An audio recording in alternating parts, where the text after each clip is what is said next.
Ya, terima kasih. Oke, saat Pak Wamen sudah hadir bersama kita, mohon izin Bapak Ibu, mungkin bisa diinfokan ke rekan-rekan yang lain untuk dapat bergabung bersama kita, karena acara akan segera kita mulai. Izin Kanwil NTT hadir, Ibu.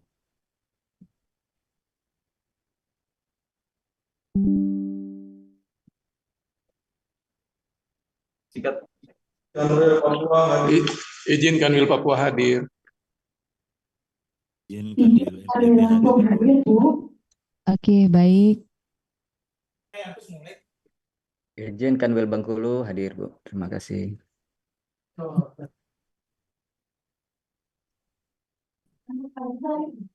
Izin Kanwil Kaltim sudah hadir.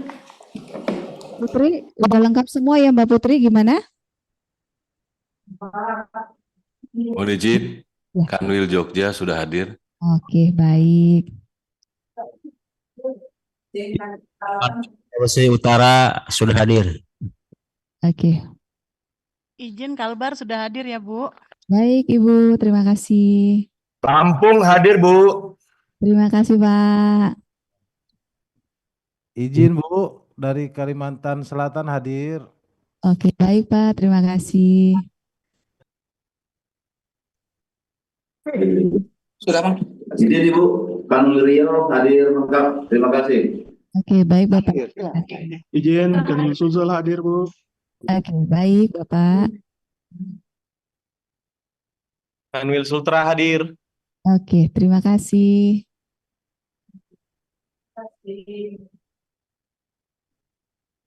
Pokoknya ada people ya. Kanwil Sulbar hadir, Bu. Ya, terima kasih Bapak. Izin Bu, Kanwil Kalteng hadir. Oke, terima kasih Ibu. Pagi Bu, Kanwil Sutra hadir.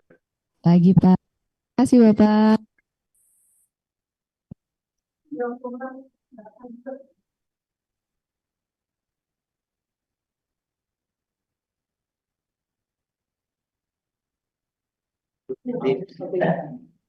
Izin Ibu, Kanwil Gorontalo hadir lengkap.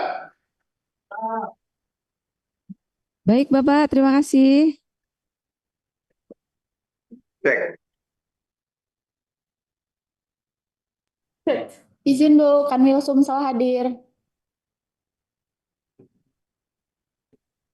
Baik, terima kasih Bu. Izin kami sedang mengkoordinasikan dengan Pak Wamen. Bapak Ibu, mohon berkenan menunggu sebentar.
Satu. Baik. Bapak Ibu sekalian, acara akan kita mulai. Menyanyikan lagu kebangsaan Indonesia Raya, hadirin dimohon berdiri.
Mohon silakan duduk kembali.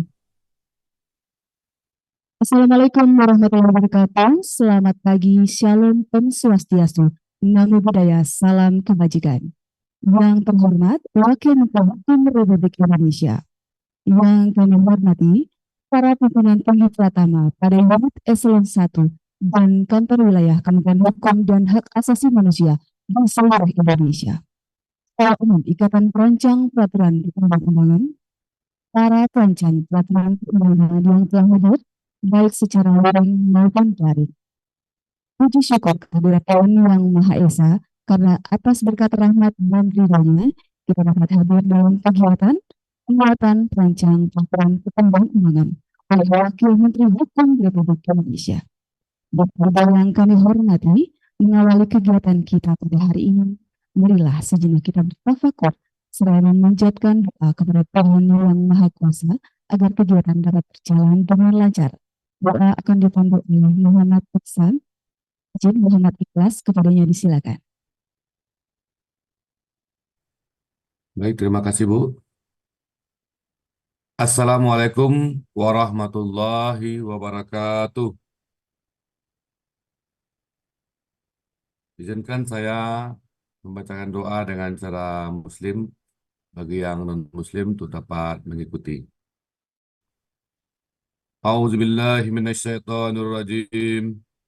Bismillahirrahmanirrahim. Alhamdulillahi rabbil alamin. Wassalatu wassalamu ala asrafil anbiya'i wal mursalin. Wa ala alihi wa ashabihi rasulillahi ajma'in. Rabbana zalamna anfusana wa ilam Recording in taghfir progress. lana wa tarhamna lanakunanna minal khasirin. Ya Allah, Ya Rahman, Ya Rahim, puji dan syukur kami panjatkan kehadirat-Mu atas segala nikmat yang Engkau berikan kepada kami. Semoga di pagi hari ini kegiatan penguatan perancang peraturan perundang-undangan dapat berjalan lancar dan sukses, serta Engkau catat sebagai amal ibadah kepadamu. Ya Allah, jadikanlah kami perancang peraturan perundang-undangan yang profesional dan berpihak kepada kepentingan bangsa dan negara. Ya Allah yang Maha Kuasa, mudahkanlah segala urusan kami dalam menjalankan segala tugas dan segala aktivitas kami. Jauhkan kami dari sifat sombong, takabur, karena semua itu akan membuat kami orang yang hina, baik di dunia maupun di akhirat. Ya Allah, Ya Rabb, jadikan kami hamba-Mu yang taat dalam menjalankan segala perintah-Mu dan menjauhi segala larangan-Mu. Kami sadar, Ya Allah, apa yang kami lakukan tidak luput dari salah dan dosa. Untuk itu, Ya Allah, tuntun dan bimbinglah kami ke jalan yang Engkau ridhoi. Dan jangan Engkau biarkan kami tergelincir ke jurang kehinaan. Ya Allah, kuatkanlah mental ideologi kami untuk menjadi dasar dan pegangan kami dalam mengarungi kehidupan dunia yang fana ini. Sesungguhnya jabatan, harta, dan kekayaan kami miliki tidak satupun yang abadi. Suatu saat nanti akan kembali kepadamu. Untuk itu, Ya Allah, jadikanlah semua apa yang kami miliki ini menjadi ladang untuk kami beramal dan mengharap syafaat-Mu. Ya Allah, Ya Hadi, janganlah Engkau palingkan hati kami dari ketaatan setelah Engkau berikan petunjuk. Kuatkanlah semangat juang kami dalam melanjutkan perjuangan para pendahulu kami. Ya Allah, Ya Ghafar, ampunilah dosa kami, dosa kedua orang tua kami, dan dosa para pahlawan kami yang terdahulu. Ya Allah, kabulkanlah permohonan kami ini. Rabbana atina fid dunya hasanah wa fil akhirati hasanah wa qina azabannar. Subhana rabbika rabbil izzati amma yasifun wa salamun alal mursalin walhamdulillahi rabbil alamin. Assalamualaikum warahmatullahi wabarakatuh. Waalaikumsalam warahmatullahi wabarakatuh. Baik Bapak Ibu sekalian, sebelum kita memulai kegiatan kita akan melaksanakan sesi foto bersama. Mohon berkenan dari Bapak Ibu yang berada di link Zoom dapat membuka kameranya. Kita akan melaksanakan sesi foto bersama. Mohon berkenan Mbak Putri dari Sumatera Barat untuk dapat mengcapture. Silahkan memberikan aba-aba. Silahkan Bapak Ibu yang membuka kameranya, mohon berkenan untuk dapat membuka kameranya. Kita akan melaksanakan sesi foto bersama. Sekali lagi kami sampaikan kepada Bapak Ibu yang masih menutup kameranya, mohon untuk dapat membuka kameranya. Baik, kita akan melaksanakan sesi foto bersama. Mohon arahannya dari Mbak Putri dari Sumatera Barat, berkenan dapat memberikan aba-aba. Silahkan. Izin Bapak Ibu. 1, 2, 3.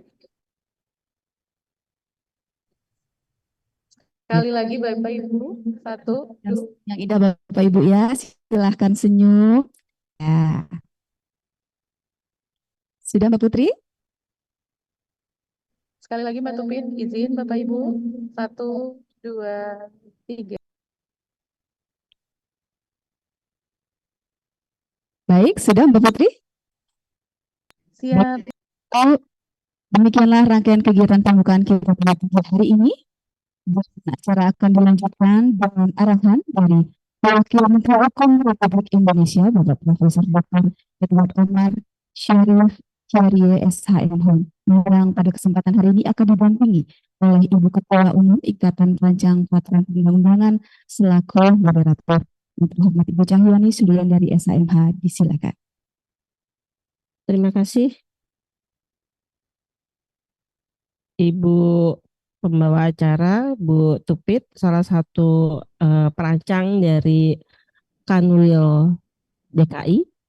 Dan terima kasih yang saya hormati Pak Wakil Menteri Hukum Profesor Edi yang sudah berkenan hadir untuk memberikan arahan terhadap penguatan perancang pada hari ini. Dan kemudian yang saya hormati pula Bapak Ibu Kepala Badan, Sekretariat, Ses Badan, Sesdijen unit utama, lalu kemudian para Kekanwil yang juga hadir bergabung di Zoom, serta kemudian juga rekan-rekan dari perancang dari IP3I ataupun yang bergabung di kantor wilayah. Dan perlu kami termasuk dengan Pak Karo juga, Pak Karo SDM, terima kasih sudah hadir. Assalamualaikum warahmatullahi wabarakatuh, salam sehat selalu.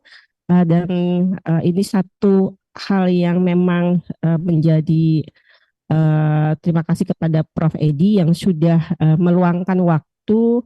Kami atas nama IP3I merasa mendapatkan perhatian atas undangan untuk menghadiri rapat yang memberikan arahan terhadap perancang di unit utama dan juga di kantor wilayah.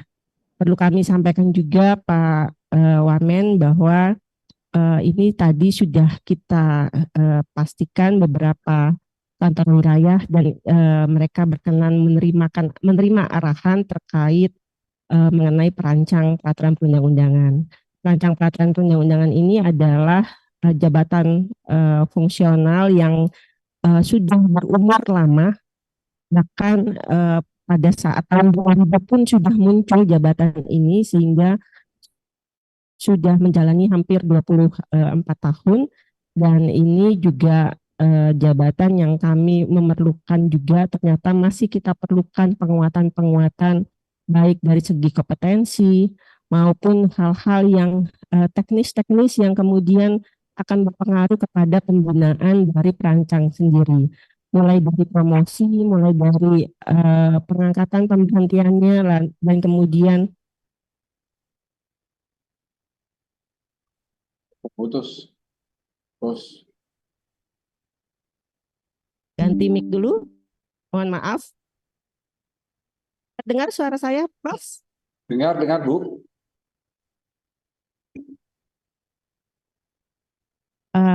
Mulai dari formasi, promosi, pengangkatan, pemberhentian, ini juga kami dari jabatan fungsional yang menjalani ini juga memerlukan penguatan. Artinya jangan sampai tugas-tugas yang memang sudah diemban oleh perancang selama ini, bahkan mempengaruhi kebijakan nasional, itu jangan sampai diberikan satu ruang yang kemudian itu memberatkan kami dari sisi perancang.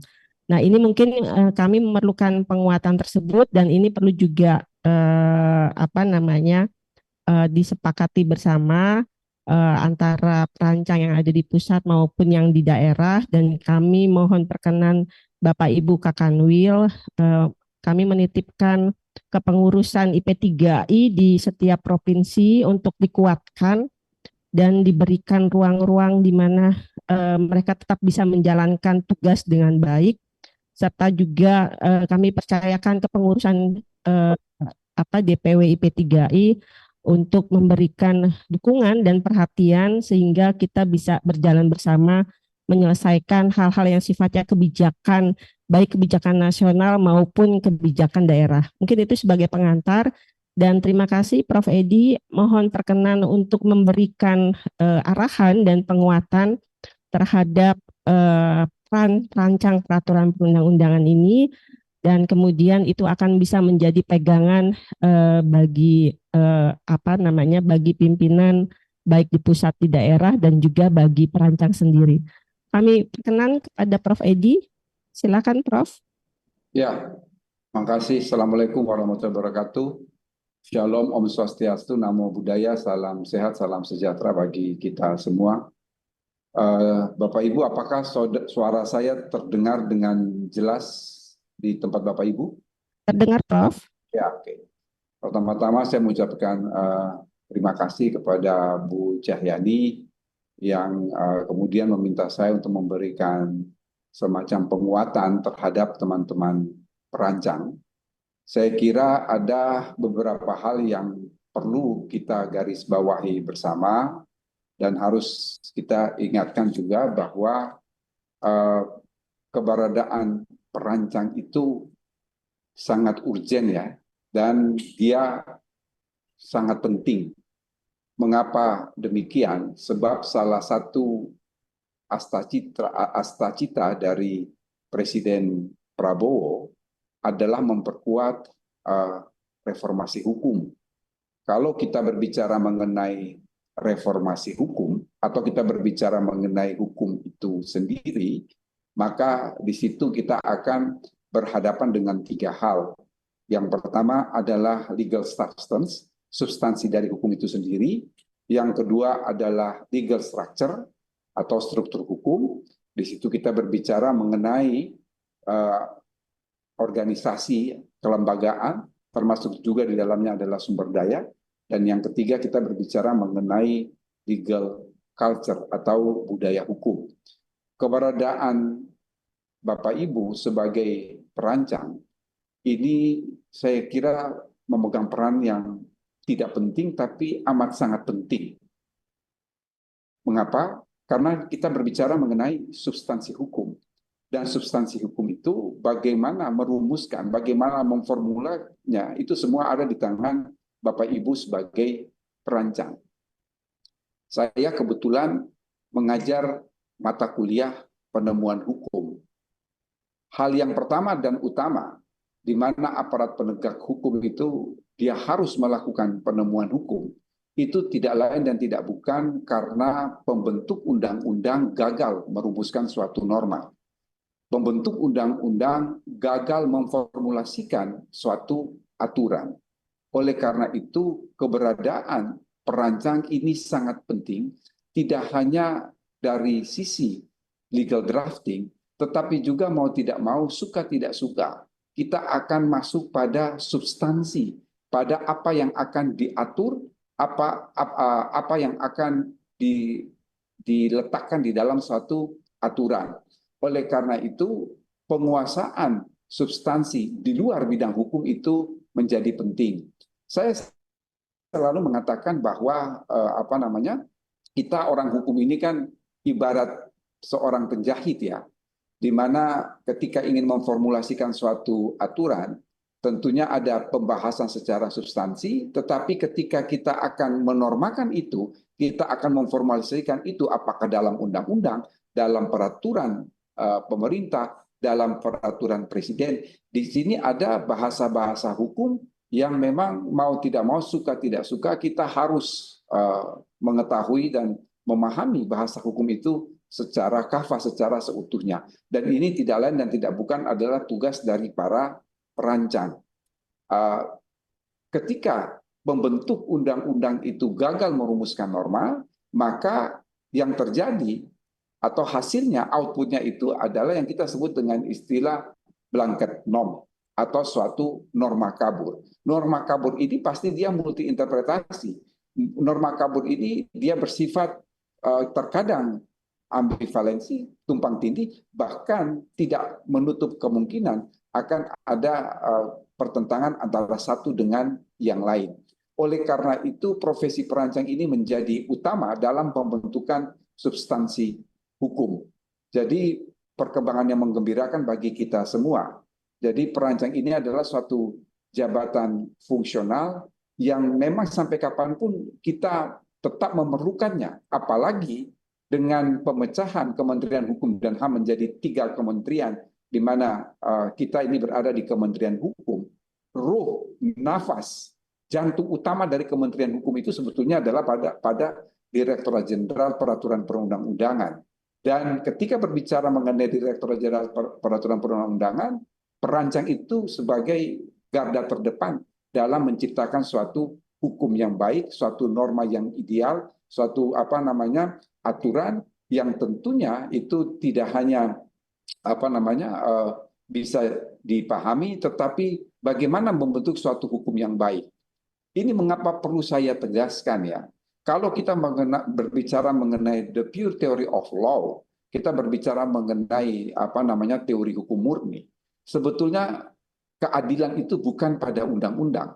Keadilan itu bukan pada peraturan, tetapi keadilan itu pada satu, pembentukan undang-undang, dan yang kedua adalah pelaksanaan dari undang-undang itu.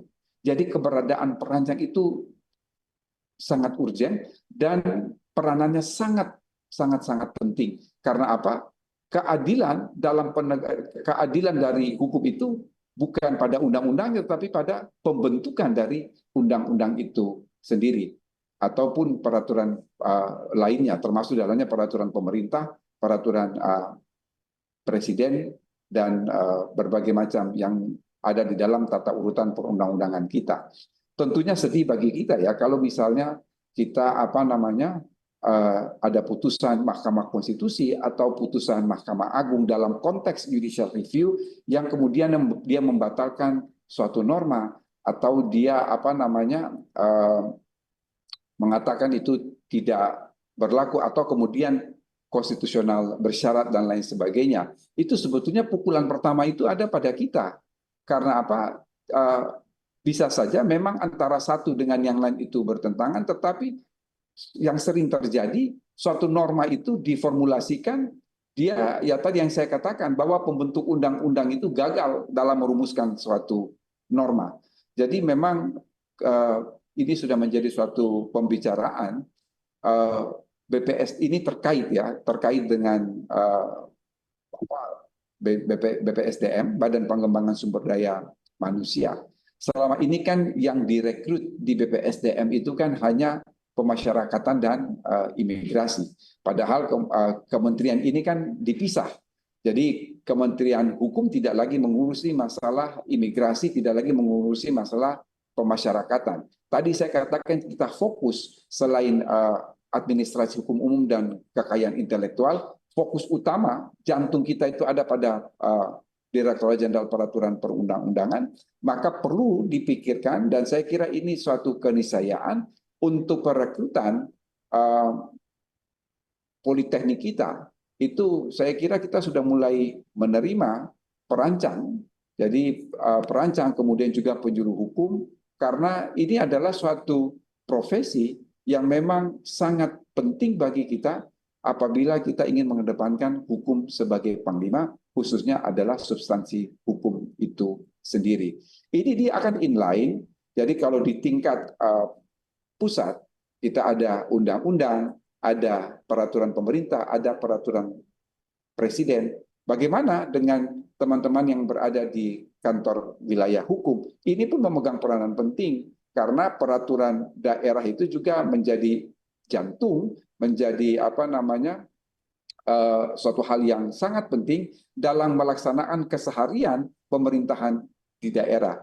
Jadi apa yang harus kita perbuat dalam konteks membuat suatu undang-undang, apakah itu undang-undang, peraturan pemerintah maupun peraturan presiden, ini dia akan secara mutatis mutandis juga berlaku di daerah.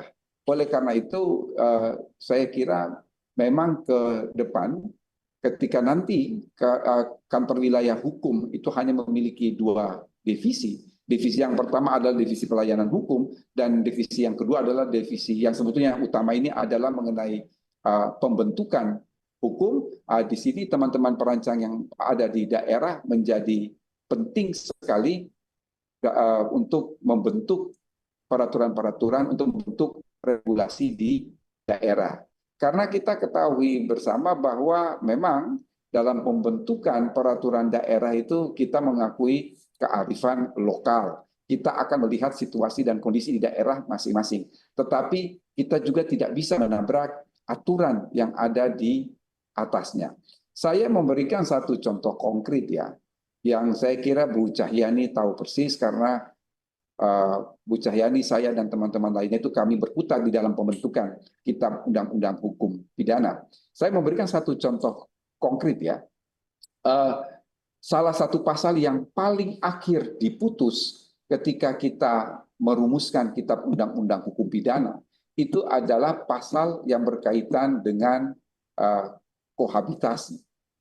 Mengapa pasal itu paling akhir diputus?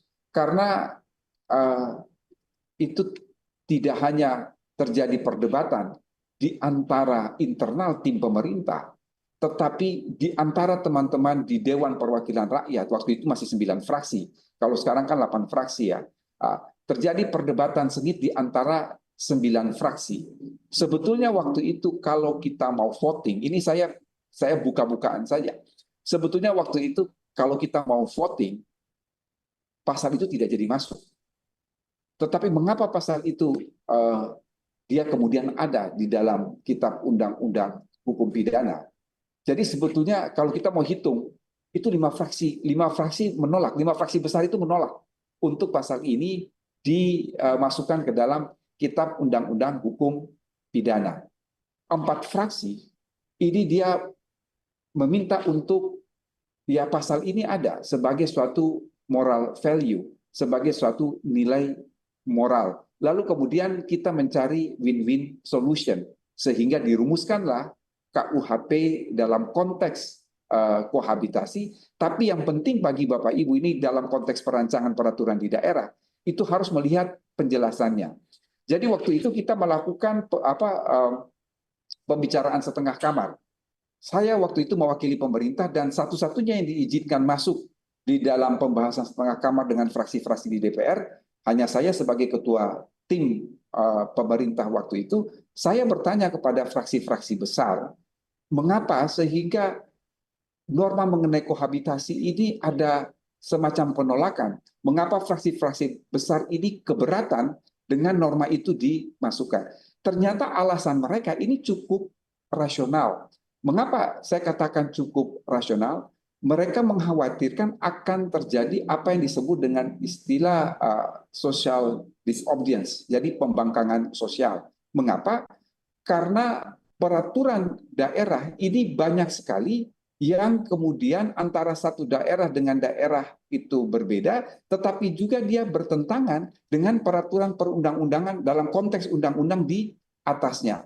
Jadi teman-teman dari fraksi besar ini mengatakan itu Satpol PP suka melakukan penggerebekan secara acak dan lain sebagainya untuk persoalan kohabitasi, persoalan delik kesusilaan. Ini dikhawatirkan kalau kohabitasi ini masuk dalam KUHP seolah-olah melegalkan kalau tindakan Satpol PP ya sebagai penegak hukum peraturan daerah oke lah. Tetapi kita tahu kan banyak sekali organisasi masyarakat yang ada di daerah itu mereka suka melakukan penggerbekan, suka melakukan sweeping dan lain sebagainya. Itu keberatan fraksi-fraksi besar untuk mengatur kohabitasi di dalam Kitab Undang-Undang Hukum Pidana.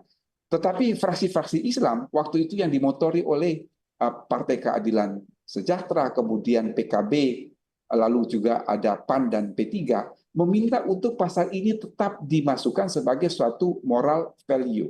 Akhirnya dicari win-win solution, sehingga penjelasan dari pasal tentang kohabitasi itu berbunyi, dengan berlakunya ketentuan ini, maka peraturan daerah yang berada di tingkat bawah dan normanya bertentangan dengan substansi pasal ini tidak berlaku. Artinya apa? Ketika kita memformulasikan kohabitasi itu sebagai suatu delik aduan yang absolut, maka peraturan daerah tidak boleh lagi bertentangan dengan ketentuan yang ada di dalam Kitab Undang-Undang Hukum Pidana. Ini adalah win-win solution.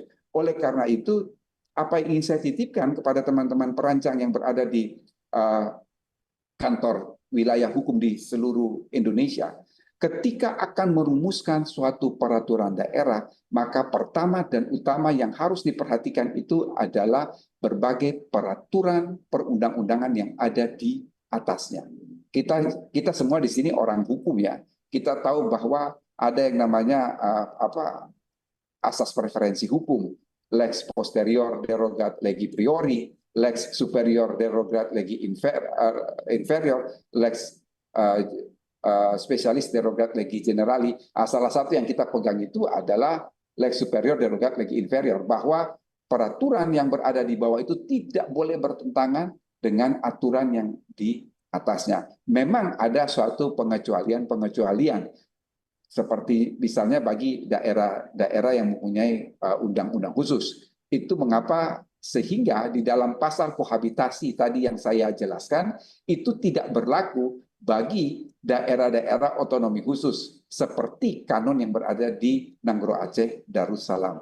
Karena memang itu kalau di dalam teori hukum, seperti Aceh, itu kita mengenal yang namanya lex specialis systematis. Jadi memang undang-undang mengenai otonomi khusus Aceh itu kedudukannya bukan lagi tinggi tapi sangat tinggi karena dia sebagai satu lex specialis systematis. Jadi memang ada pengecualian tapi itu tidak berlaku untuk seluruhnya. Tentunya kalau ada pengecualian itu ada suatu klausul eksesional, itu generalnya kan tidak demikian, tetapi kemudian ada kekhususan bagi daerah-daerah tertentu. Saya kira ketika beberapa waktu yang lalu juga saya berbincang-bincang dengan Pak Menteri Hukum, beliau sangat concern dengan keberadaan Bapak Ibu sebagai perancang, karena di tangan Bapak Ibu lah apakah hukum itu menjadi hukum yang baik, aturan yang baik dalam pengertian normanya itu jelas, normanya itu tegas, norma itu tidak multi interpretasi, itu semua berada di tangan Bapak Ibu. Dan saya kira memang ini keberadaan Bapak Ibu menjadi suatu hal yang utama, tetapi ini juga harus inline bagaimana kita memberikan, kementerian ini memberikan apresiasi terhadap jabatan fungsional Bapak Ibu sebagai seorang perancang. Saya kira itu saja yang ingin saya sampaikan pada pertemuan pagi hari ini. Kalau saya boleh memberikan suatu testimoni terhadap keberadaan teman-teman perancang, selama kurang dari 3 tahun pada periode yang lalu, saya menjadi wakil menteri itu 23 Desember 2020 sampai dengan 7 Desember 2023. Jadi 3 tahun kurang 2 minggu, itu keberadaan teman-teman perancang saya sangat terbantukan. Mengapa? Karena dalam beberapa undang-undang itu selalu sebagai wakil menteri hukum dan HAM waktu itu kami dipasrahi. Tapi saya pun kan tidak menguasai bagaimana teknik perancangan itu secara detail. Biasanya kalau kita rapat itu ada Bu Cahyani, ada Pak Roberia, ada Pak Unan. Kalau sudah dikembalikan kepada teman-teman Direktorat Jenderal Perundang-undangan, yang teman-teman apalagi teman-teman perancangan itu sudah sahih lah rumusan yang akan kita tuangkan dalam suatu aturan. Ini pun saya lihat kemarin ketika saya sempat vakum selama kurang lebih dari bulan Desember sampai kemarin bulan Oktober 10 bulan, saya juga terlibat di dalam RUU Polri misalnya, tetapi tidak sebagai perwakilan dari Kementerian Hukum, sebagai staf ahli, sebagai tenaga ahli Kapolri.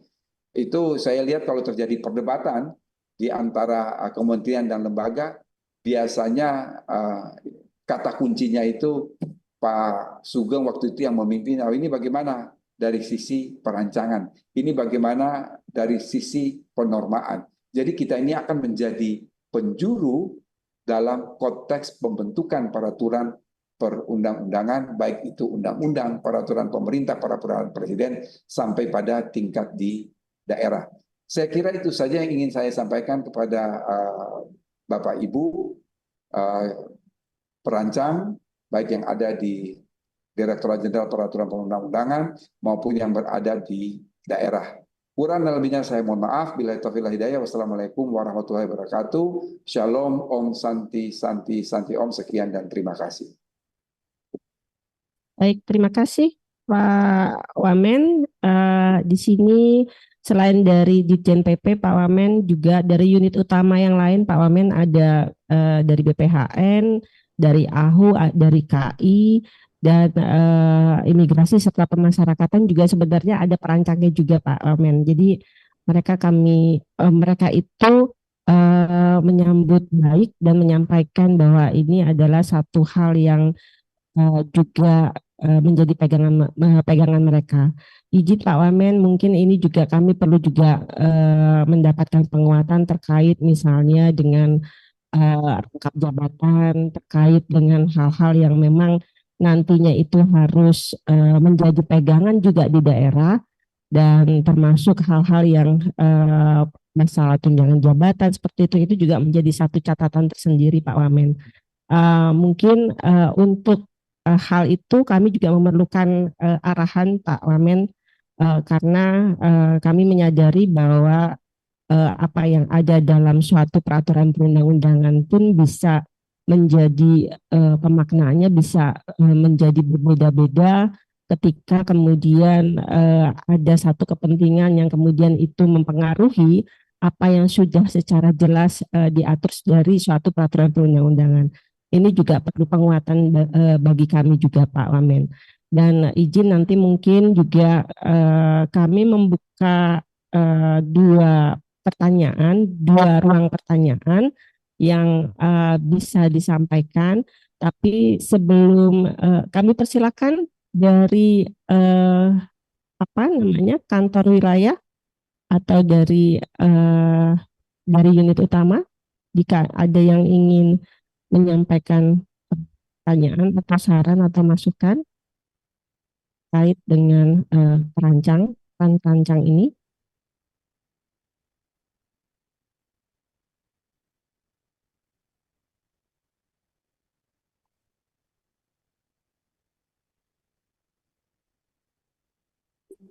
Ketua dari BPHN.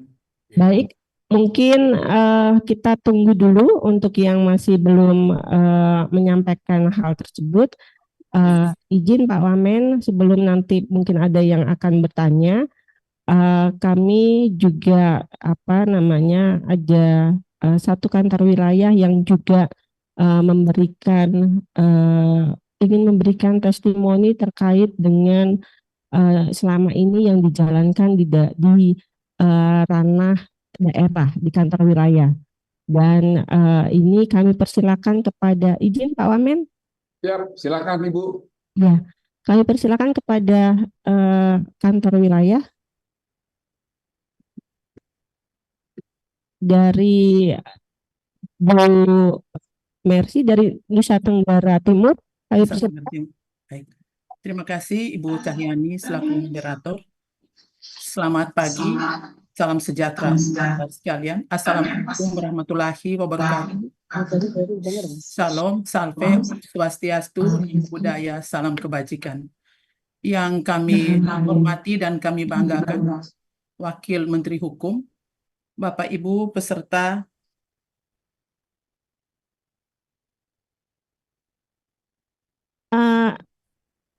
Mute, Izin Bu. masih.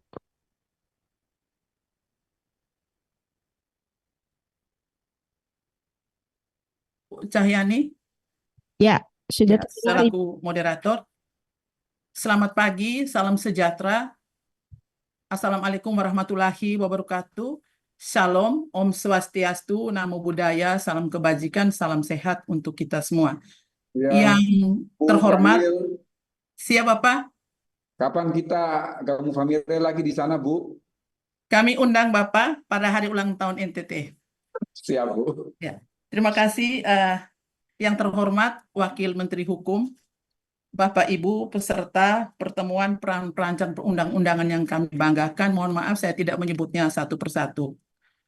Pak Wakil izin setelah mendengar arahan Pak Wakil Menteri Hukum, kami sangat berterima kasih pesan Pak Wakil bahwa budaya hukum, reformasi hukum didukung oleh 3 hal tadi. Selama ini di kantor wilayah Kementerian Hukum dan HAM sesuai dengan mandat Undang-Undang Nomor 12 Tahun 2011, Undang-Undang sebagaimana telah dirubah dengan Undang-Undang 13 Tahun 2022 tentang pembentukan peraturan perundang-undangan, peran perancang di Kanwil Kemenkumham NTT sangat-sangat dibutuhkan dan dirasakan manfaatnya oleh pemerintah daerah dan DPRD seluruh Nusa Tenggara Timur. Perancang tidak hanya melakukan pengharmonisasian pembulatan terhadap peraturan daerah maupun perkada serta peraturan DPR, tetapi perancang dilibatkan dalam setiap tahapan proses penyusunan rancangan peraturan daerah, sejak naskah akademis, penyusunan bersama, sampai pengharmonisasian pembulatan dan pemantapan di kantor wilayah. Oleh karenanya, kami mendengar ada beberapa isu-isu yang mungkin ini perlu diklarifikasi bahwa perancang itu tidak boleh merangkap jabatan. Kalau kami melihat di Aturan Undang-Undang Nomor 20 Tahun 2023 tentang Aparatur Sipil Negara, sebenarnya perancang itu boleh merangkap jabatan non-manajerial. Karena bagi kami, apabila perancang tidak menjabat sebagai pejabat manajerial, misalnya kepala bidang hukum, agak sedikit terganggu, Prof. Saya 33 tahun menjadi ASN di Kumham, khususnya di Divisi Pelayanan Hukum. Sebelum saya menjadi Kadif yang Kumham, ketika teman-teman perancang bekerja dengan surat perintah yang resmi saja bersama pemerintah dan DPR, kadang-kadang kabitnya itu merasa terganggu. Kabitnya kadang-kadang tidak memberikan izin. Alasannya ya bahwa itu tidak boleh. Padahalnya di undang-undang itu sangat jelas, dan terakhir kalau saya membaca Permen Hukum HAM itu di pasal 92 ayat 5, Permen Hukum HAM nomor 17 tentang petunjuk pelaksanaan petunjuk tebis jabatan fungsional perancang, itu boleh merangkap jabatan. Dan kami berharap dengan adanya pengembangan divisi regulasi itu menjadi ruang lebih baik lagi bagi perancang untuk mewujudkan reformasi hukum yang lebih berkualitas. Kalau boleh dimungkinkan, Pak Wamen, dipertimbangkan, kepala divisi regulasi perlu juga dipegang oleh seorang perancang. Sangat luar biasa marwah Kemenkumham kami di daerah ketika perancang melaksanakan tugasnya dengan baik dan penuh integritas. Sekian dan terima kasih. Terima kasih, Bu. Bu Kakanwil dari NTT, Bu Mercy. Ini satu hal dukungan terkait dengan apa namanya peran perancang ini, dan ini juga nanti mungkin kami sambung dulu ya, Prof, biar bisa menjadi siap itu, dan kami persilakan kepada yang sudah raise hand di sini ada dari BPHN. Silakan dari BPHN. Izin Prof, Pak Bu Ketua, saya Ilham Putuhena Prof dari Ya. BPHN. Ya, udah tahu. Siap. Izin ini terkait dengan perancangan norma pidana sebenarnya Prof. Konsekuensi dengan KUHP baru. Nah ini kan ke depan kita juga mungkin perlu penguatan Prof. Bagaimana pola perancangan norma pidananya. Karena ini ada model baru, karakter baru, sehingga kita nanti memberikan guidance ke KL-KL atau RUU yang model baru nanti itu Prof, akan bisa lebih sesuai Prof. Kami takutnya pendekatannya ternyata masih kurang tepat begitu Prof. Mungkin itu aja, mohon masukan Prof. Terima kasih. Baik, terima kasih dari BPHN ini terkait dengan norma pidana dan selalu itu jadi pertanyaan, terutama ada beberapa juga yang RUU yang kemudian mengatur tentang ketentuan pidana ini. Kami lanjut kepada tadi sudah ada Kanwil Bangka Belitung, saya persilakan.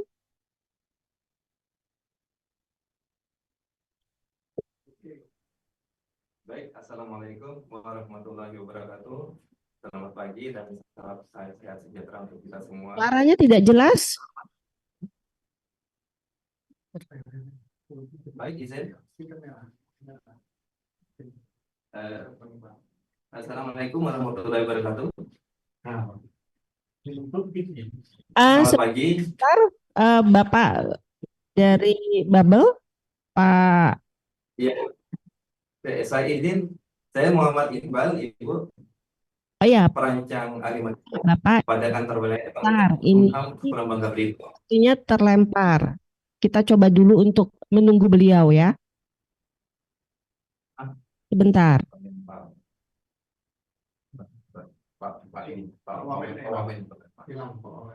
Oh.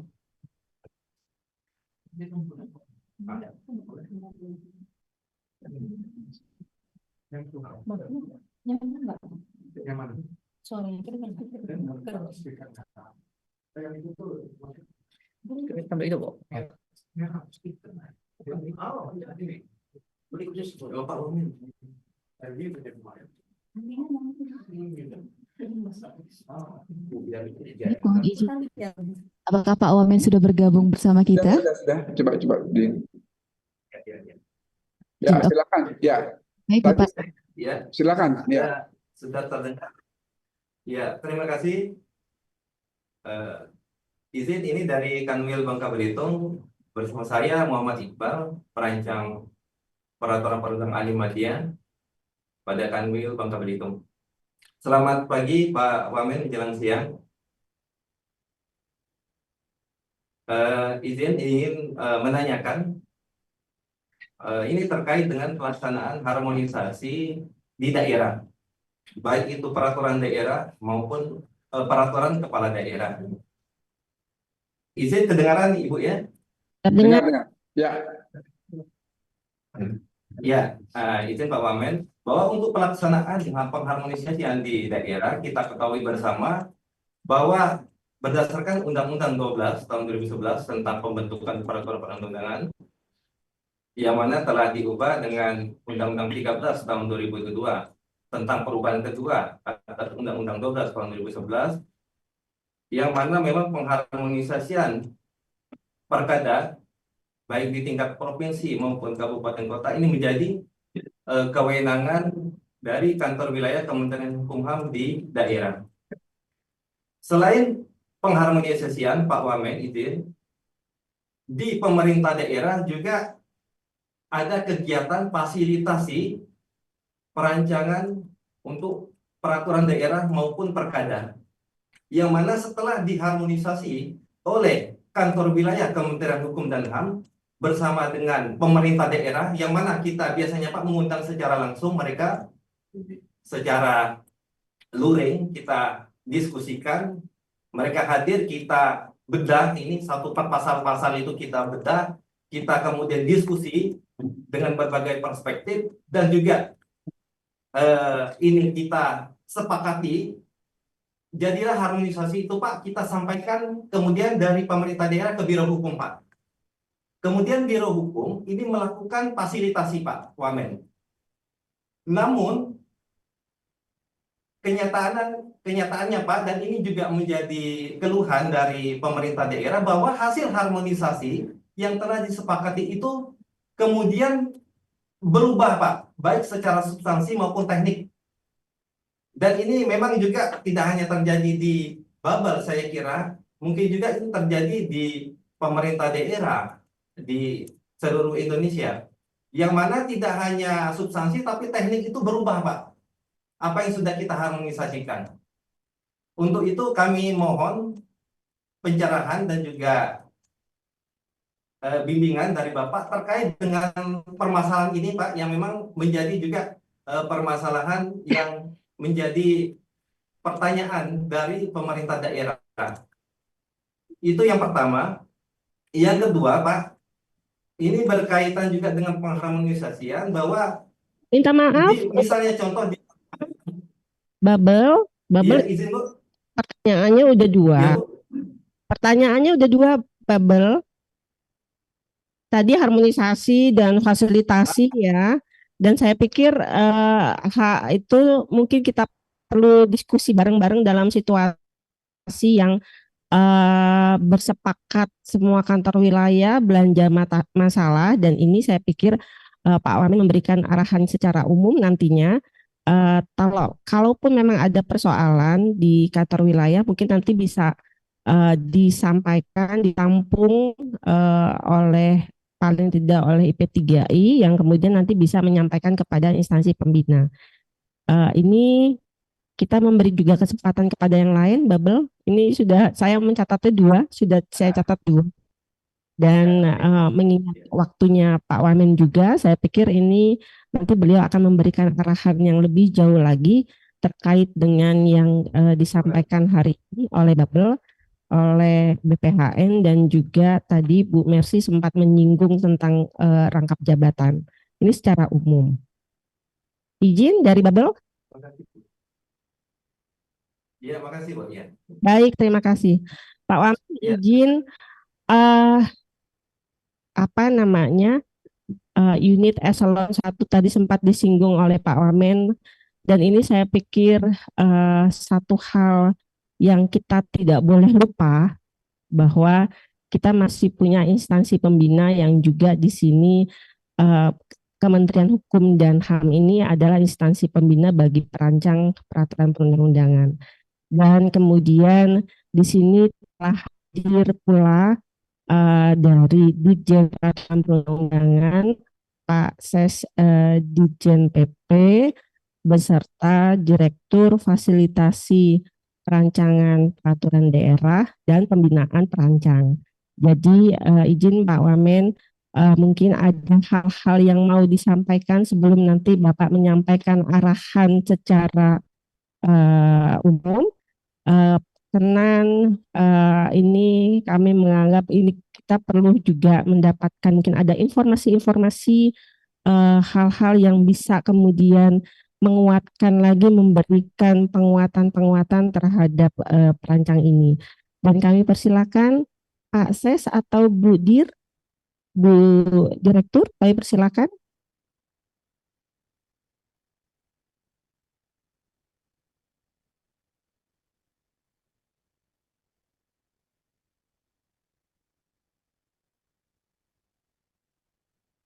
Pak Ses atau Bu Direktur Pembinaan Perancang.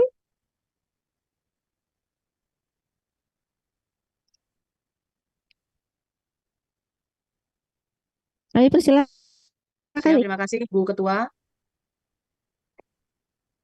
Silakan Ibu. Baik, terima kasih. Assalamualaikum warahmatullahi wabarakatuh. Selamat pagi, salam sejahtera untuk kita semua. Shalom, Om Swastiastu, Namo Buddhaya, salam kebajikan, dan salam sehat untuk kita semua. Yang saya hormati Bapak Wamen, Wakil Menteri Hukum.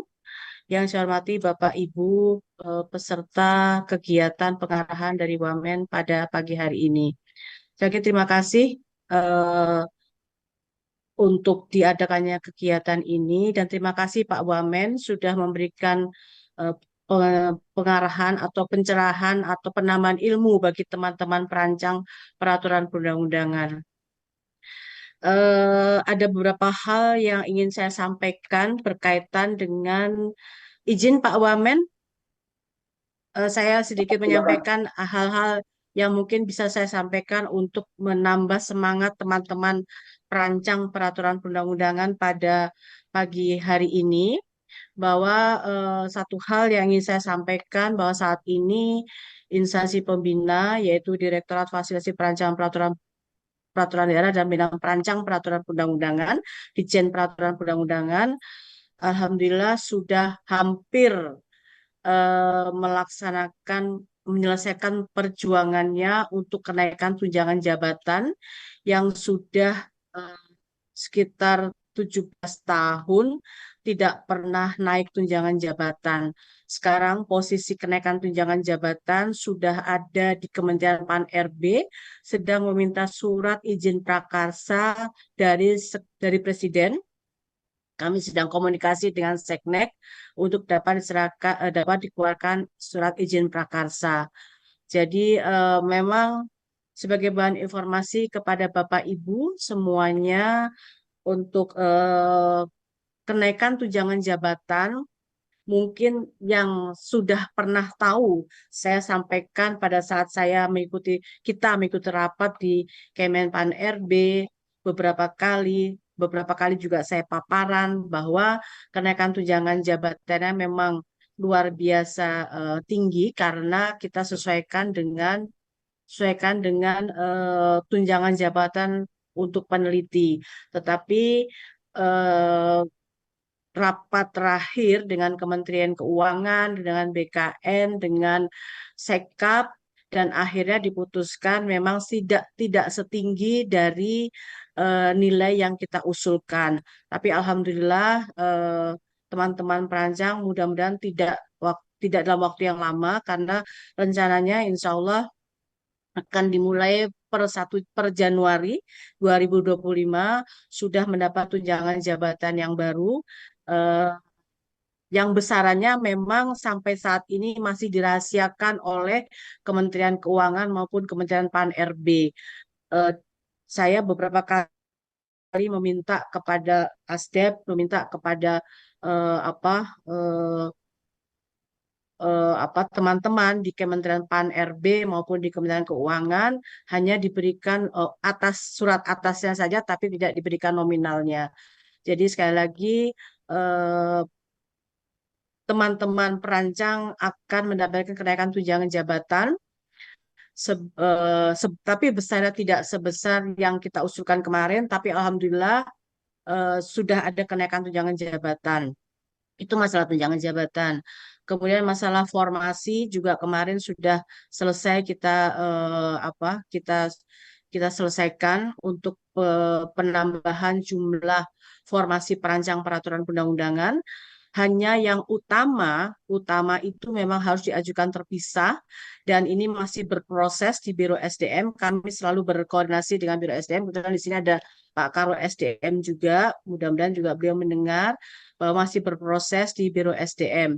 Mohon doanya kepada teman-teman bahwa rencananya kami akan mengusulkan untuk utama itu ada di kantor wilayah, paling tidak satu orang di kantor wilayah, karena menurut ASDEP, menurut Pak Deputi di Kemenpan RB bahwa karena sekarang sudah tidak ada lagi butir-butir kegiatan dan itu memang dimungkinkan untuk pengembangan karir perancang peraturan perundang-undangan, jadi dimungkinkan adanya utama di wilayah. Tapi tentunya jumlahnya juga tidak sebanyak seperti di Ditjen Peraturan Perundang-undangan dan dari arahan dari Deputi kemungkinan dimungkinkan bisa satu per kantor wilayah, tapi masih dilakukan pengkajian. Nah, kami masih berkoordinasi dengan Biro SDM untuk mudah-mudahan mohon doanya saja Bapak Ibu dan teman-teman semuanya untuk bisa segera kita selesaikan sehingga karir teman-teman perancang terutama di kantor wilayah dapat tidak terhambat dengan adanya formasi yang utama. Tapi untuk yang formasi yang lainnya, alhamdulillah semuanya sudah terbuka karena kemarin juga sempat ada yang terhambat, tidak bisa naik jenjang, tidak bisa dilantik karena formasinya penuh, juga di Ditjen Peraturan Perundang-Undang juga banyak yang terhambat. Alhamdulillah kemarin Ditjen Peraturan Perundang-Undang juga baru saja melakukan pelantikan dan itu berkat penambahan jumlah formasi. Saya rasa itu Bu Ketua yang dapat saya sampaikan, barangkali nanti ada hal-hal lain yang masih bisa kita diskusikan. Terima kasih. Assalamualaikum warahmatullahi wabarakatuh. Waalaikumsalam warahmatullahi wabarakatuh. Terima kasih Bu Yanti untuk informasi update-nya mulai dari tunjangan jabatan, formasi yang itu memang selama ini menjadi persoalan tersendiri dan itu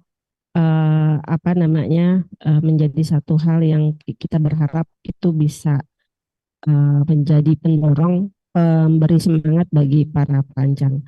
Tapi selain tunjangan jabatan dan formasi, izin Pak Wamen karena ini terkait dengan perancang yang bukan cuman bagaimana membentuk peraturan yang baik, tapi juga bagaimana menjaga itu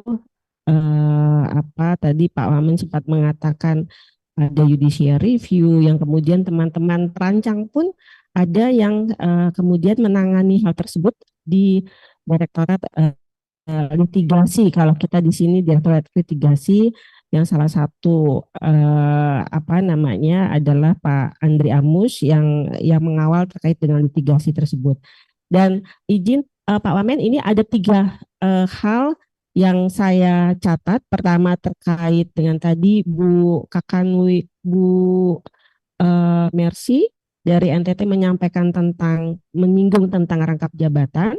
Lalu kemudian terkait dengan dari BPHN itu terkait dengan norma pidana yang ini selalu jadi pertanyaan Pak Wamen, dan kita selalu mengarahkan tolong dilihat KUHP sudah ada ketentuan yang harus digunakan, mulai dari dendanya, mulai dari penjaranya, dan itu kemudian kalau tetap sama, itu pun juga harus dilihat kategorisasinya. Itu juga kita selalu komunikasi, dan ini terkait dengan norma pidana dari BPHN. Lalu yang ketiganya itu terkait dengan sisi harmonisasi dan fasilitasi yang tadi disinggung oleh Kanwil Babel. Mohon arahan Pak Wamen. Kami persilakan Bapak. Ya, makasih. Saya kira saya mulai dari yang belakang. Memang ketika kita melakukan harmonisasi, tidak jarang bahwa apa yang kita telah lakukan sesuai dengan aturan atau sesuai dengan teori, memang tidak jarang itu berubah total. Inilah yang menandakan bahwa memang undang-undang itu adalah produk politik. Jadi memang itu tidak bisa dihindari. Artinya kalau kita berbicara dalam skop yang lebih luas, bahwa ya memang namanya hukum itu kan sistem yang terbuka. Dia akan mempengaruhi dan dipengaruhi oleh faktor-faktor di luar sistem hukum itu sendiri. Dan persoalan politik itu sangat mempengaruhi suatu pembentukan peraturan, baik itu undang-undang, peraturan pemerintah, peraturan presiden, bahkan sampai kepada peraturan daerah. Inilah yang kemudian memang sering terjadi, seperti yang tadi ditanyakan dari Bangka Belitung, bahwa apa yang sudah dilakukan oleh teman-teman perancang, sudah ada naskah akademiknya, sudah ada aturan yang inline dengan naskah akademik, sudah kita susun rapi, tapi ternyata pada akhirnya itu berubah, tidak sesuai dengan kaidah yang ada. Ini tidak terlepas dari hukum itu sebagai suatu produk politik. Kemudian pertanyaan kedua mengenai perumusan norma pidana, saya kira apa yang disampaikan oleh Bu Cahyani itu yang menjadi pegangan kita ya, bahwa kitab undang-undang hukum pidana itu akan menjadi pedoman bagi perumusan suatu ketentuan pidana di luar undang-undang pidana itu sendiri, maupun bagi peraturan daerah yang akan mencantumkan sanksi di dalam peraturan tersebut. Jadi kalau pidana itu jelas tidak mungkin ada di peraturan presiden maupun peraturan pemerintah. Karena aturan pidana itu letaknya cuma 2 tempat. Kalau bukan di peraturan daerah atau di undang-undang. Mengapa demikian? Karena kita berpegang kepada suatu asas not punishment without representative. Jadi tidak ada penghukuman tanpa suatu perwakilan. Jadi memang pidana itu harus persetujuan rakyat, apakah itu DPR pada level undang-undang maupun DPRD provinsi maupun DPRD kabupaten kota pada level peraturan daerah.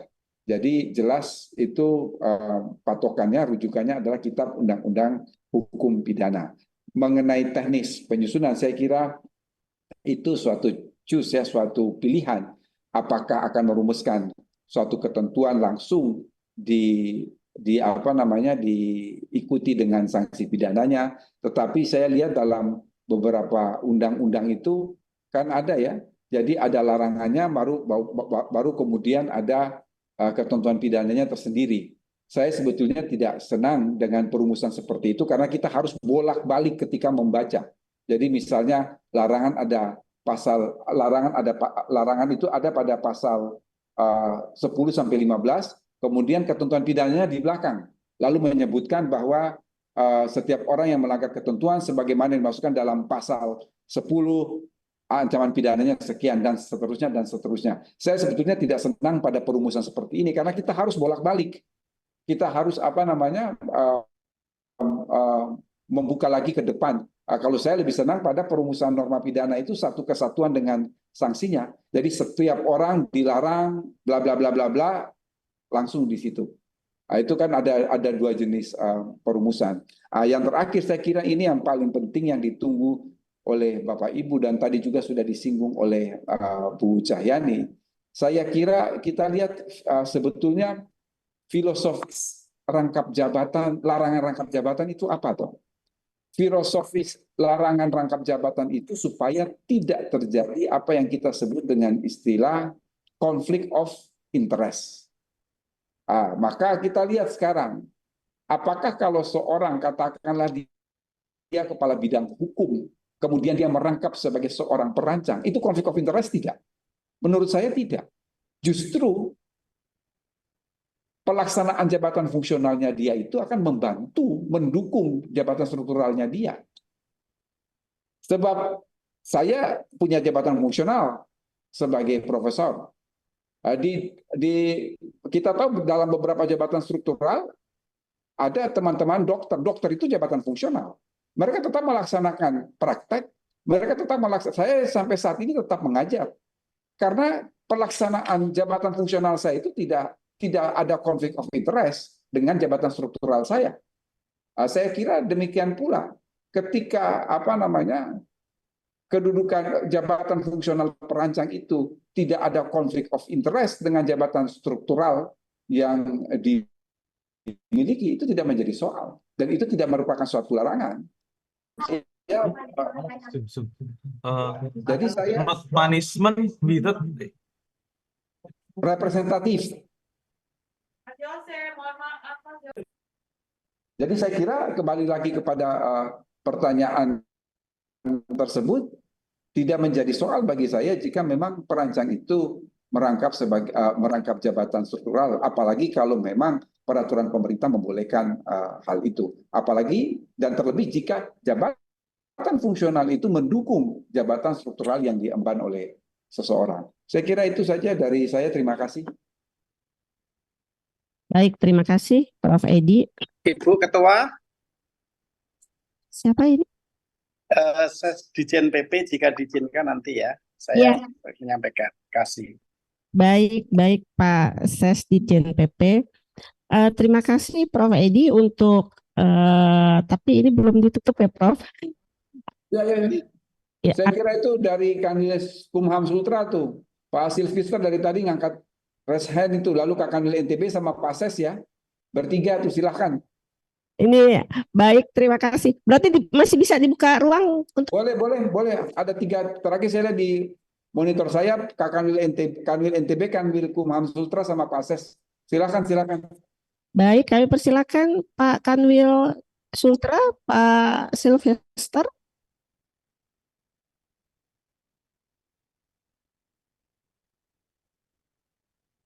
Pak Silvester.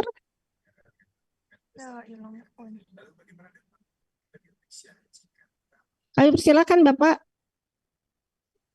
Bu, dari Kanwil Sultra, silakan. Tadi Pak Kanwil ya. Tadi mau menanyakan terkait rangkap jabatan juga, Prof. Suaranya kecil sekali.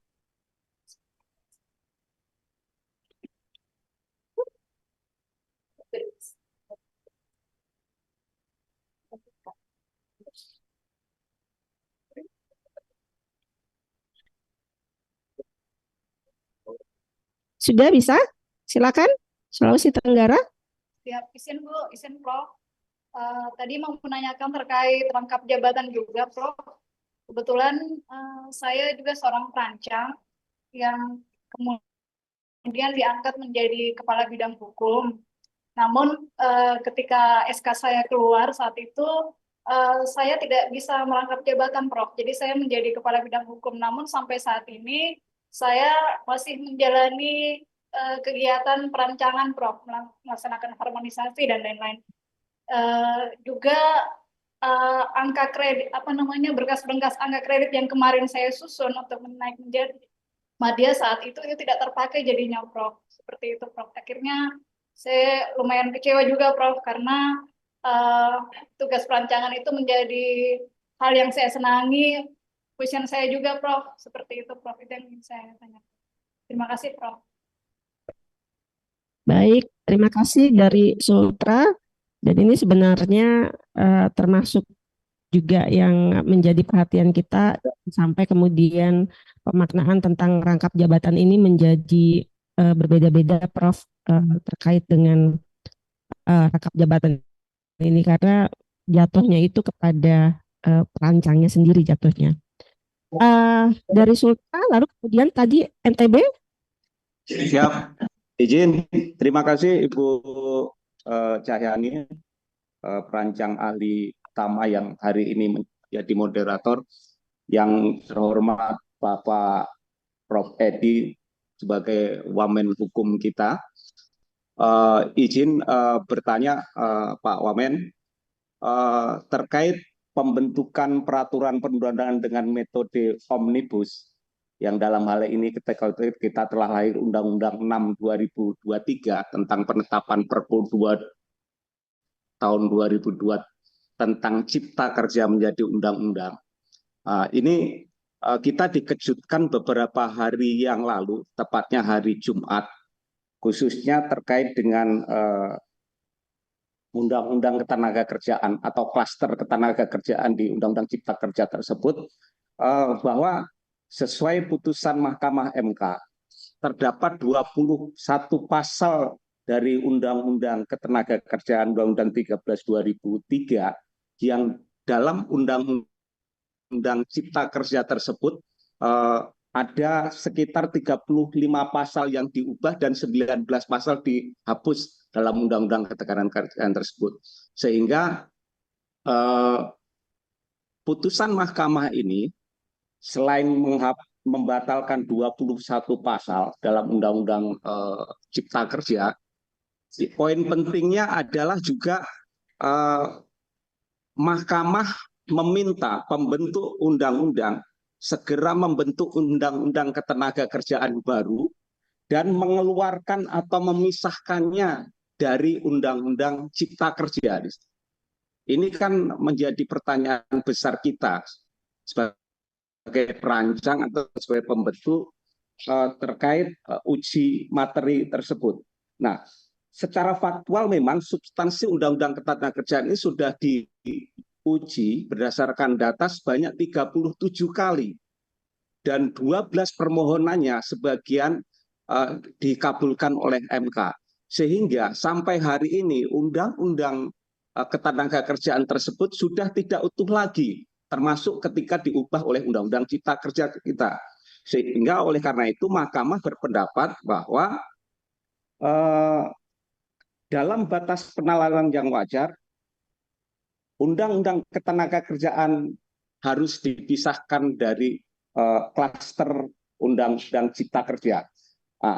Padahal politik hukum kita melalui metode omnibus Undang-Undang Cipta Kerja itu esensi atau tujuannya adalah selain peningkatan ekosistem investasi dan kemudahan berusaha, juga untuk menciptakan dan meningkatkan lapangan kerja.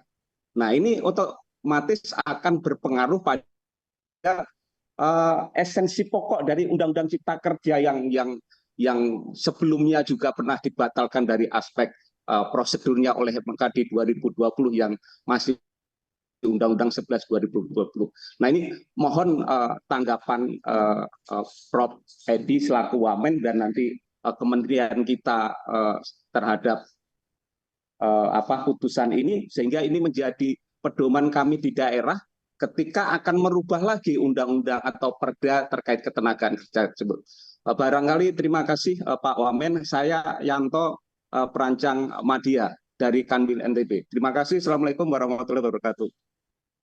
Waalaikumsalam warahmatullahi wabarakatuh. Terima kasih Pak Yanto untuk pertanyaannya, dan kemudian Pak Ses Ditjen PP mungkin ada disampaikan. Silakan Pak Ses. Terima kasih. Assalamualaikum warahmatullahi wabarakatuh.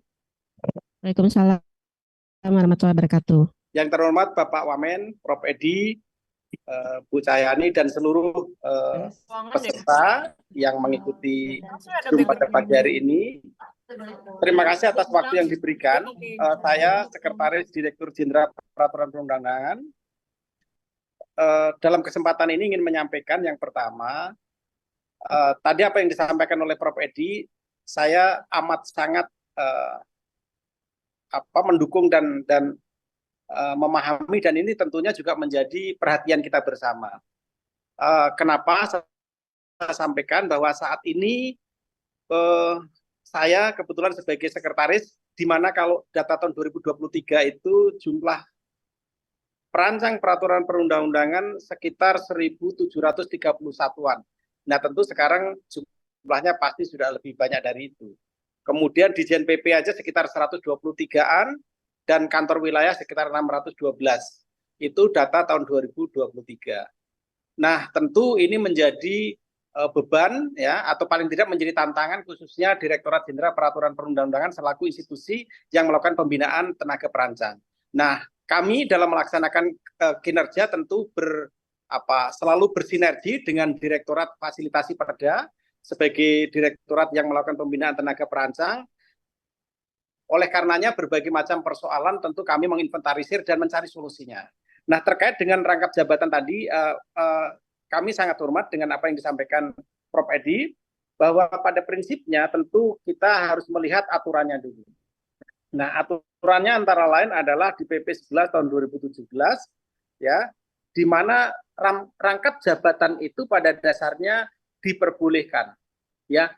Tidak diperbolehkan kecuali, nah di sana ada kata kecuali untuk jabatan administrator atau JPT yang kompetensi dan bidang tugas jabatannya sama dan tidak dapat dipisahkan dengan kompetensi dan bidang tugas jabatan fungsional tersebut. Artinya memang dibolehkan. Nah, persoalan kemudian saat ini ada perangkapan jabatan yang tidak tidak dilaksanakan, itu saya melihatnya sebagai sebuah diskresi. Tapi apa yang disampaikan oleh Prof. Edi tadi, Pak Wamen tadi, saya kira itu menjadi angin segar. Jadi terkait dengan persoalan itu bukan dalam arti saya melihatnya bukan sebagai suatu larangan, tetapi adalah sebuah kebijakan. Bisa saja kebijakan itu ketika nanti dievaluasi akan kedepannya juga akan dilakukan ulang. Saya kira itu posisi terkait dengan masalah rangkap jabatan.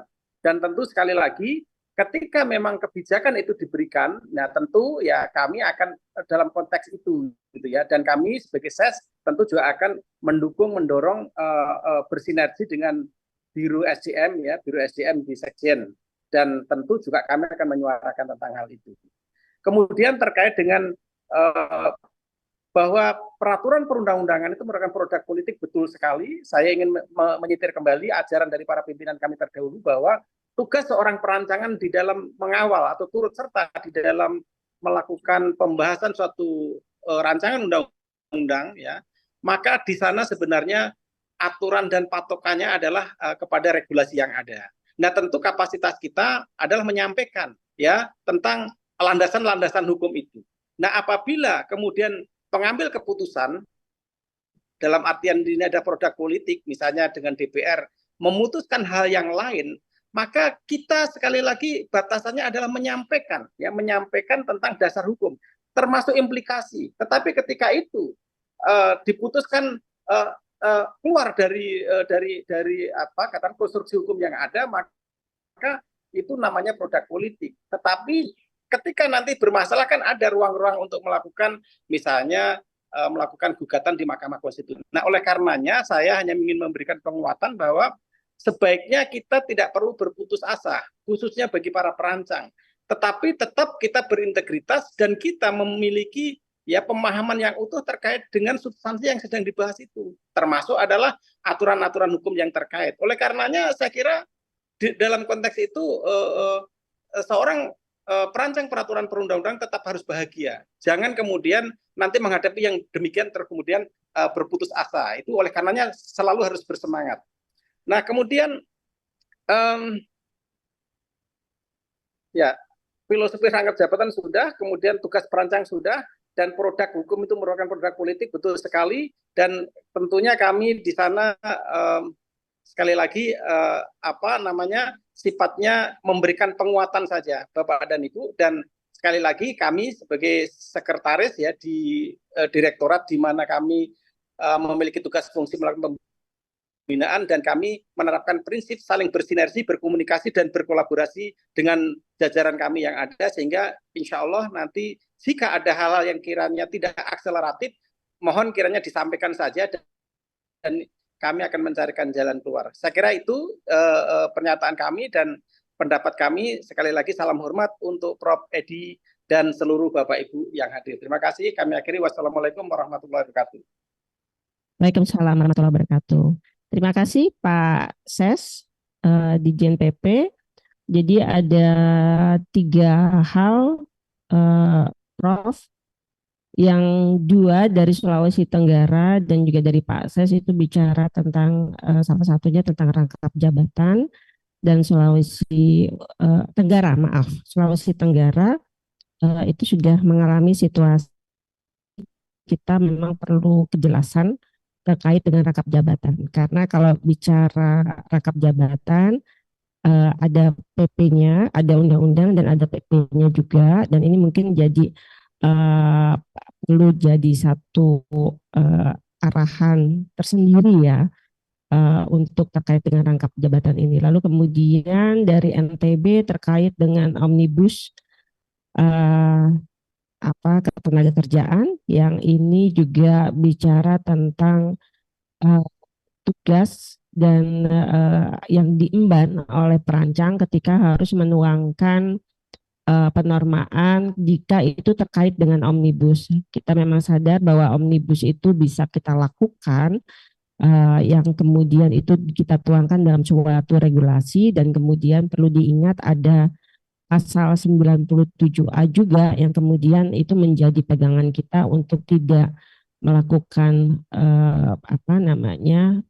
untuk melakukan perencanaan sampai dengan pengundangannya itu harus sesuai dengan omnibus kalau memang bentuknya dari awal omnibus. Catatan silakan Prof. Edi terkait dengan beberapa hal yang tadi disampaikan dari Sulawesi Tenggara, NTB dan juga dari Pak Sesdijen PP. Ya, makasih. Saya kira ada beberapa hal dan apa yang disampaikan oleh Kanwil NTB tadi sudah kita sampaikan juga, bahwa memang ya tidak adil juga kalau kemudian kita mengambil jabatan struktural, kita masih melakukan tugas sebagai perancang, padahal itu kemudian tidak dihargai dalam angka kredit. Saya kira ini kita harus evaluasi sistem seperti ini, karena memang tidak boleh merugikan saudara-saudara. Apa yang disampaikan oleh Pak Heni, Pak Ses Dirjen PP, ini sebagai suatu penegasan ya, yang saya kira ini untuk langkah kita ke depan harus melakukan evaluasi. Dan tadi juga digarisbawahi oleh Pak Ses bahwa ini bukan suatu larangan, tetapi ada semacam suatu diskresi. Dan yang terakhir memang mengenai omnibus law ini, atau omnibus law ini kan sebenarnya adalah suatu metode dalam penyusunan undang-undang atau dalam satu penyusunan aturan. Memang Omnibus Law itu ada sisi positifnya, ada sisi negatifnya.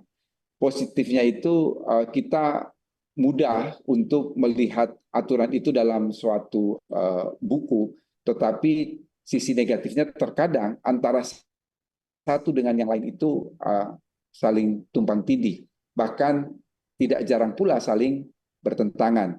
Oleh karena itu memang kita dalam menggunakan metode Omnibus Law ini sedapat mungkin selain substansi yang akan diatur itu ada pada bidang yang sama, di sisi lain kita harus membuat dengan metode Omnibus Law ini agar aturan itu bisa dibaca dan dipahami. Saya sendiri terus terang saja, secara pribadi saya kalau membaca Omnibus Law Cipta Kerja itu juga bingung, karena ada pasal yang itu terdapat di berbagai undang-undang yang ada dalam satu kitab undang-undang itu. Sebenarnya kalau sederhananya Bapak Ibu, KUHP itu disusun dengan metode Omnibus Law.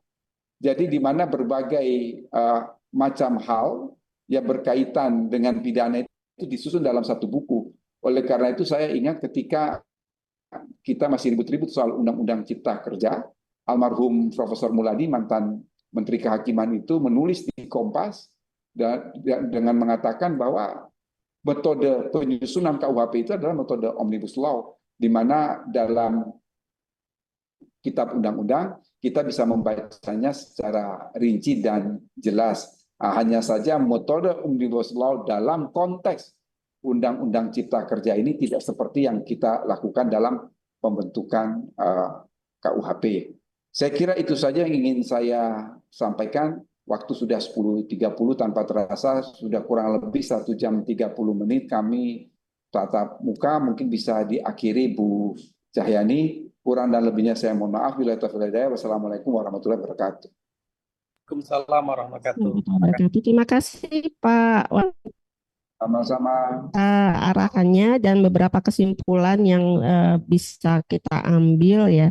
Mungkin nanti kami berharap Pak, beberapa persoalan yang dihadapi oleh perancang ini bisa disepakati bersama, bisa disepakati kita mau ngambil, kalau tadi dibilang kebijakan, ngambil kebijakannya itu seperti apa.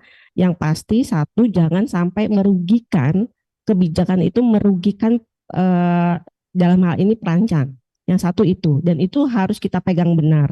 Sehingga kemudian kalau nanti ada beberapa kebijakan yang kemudian berdampak kepada perancang, kami berharap bisa ada komunikasi juga kepada perancang yang bersangkutan, yang kemudian nanti bisa diberikan satu ruang kita diskusi bareng-bareng ini mau ke depannya itu mau seperti apa.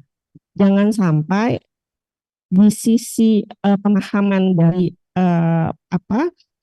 pimpinan-pimpinan ini mengambil keputusannya itu berbeda-beda. Ketika berbeda-beda, dampaknya itu kepada perancang sendiri.